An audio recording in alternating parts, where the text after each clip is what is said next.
תישאר אולי במשרד לעבוד, לא? לא, פה אתה יכול לראות. אחי, מה קוראים לו להתפוצץ? לעיר של הרקיעה... רגע, ככה אתם אמורים להיות? לא אמור להיות בתוך הבטון הזה? אני לך תיכנס, מה זה הצגה? מישהו מפריע לך?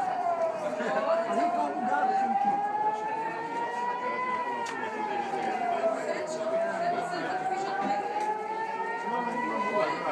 שלא נראה אם משהו מתקרב אליהם, אנחנו כאילו עומדים מסתכלים.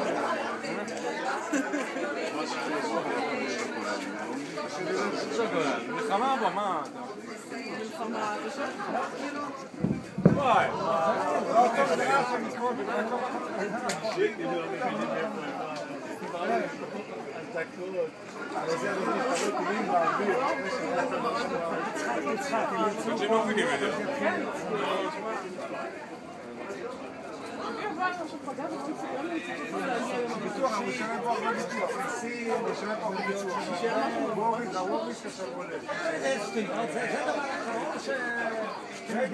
מה, עוד שלושה?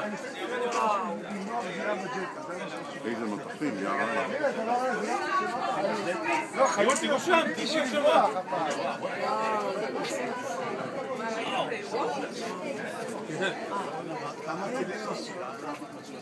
יפה, בוריס, תשלח את זה לערוץ 2. עם הלוגו של פזמה. יש עוד עכשיו כאילו כנראה זה לכיוון יבנה.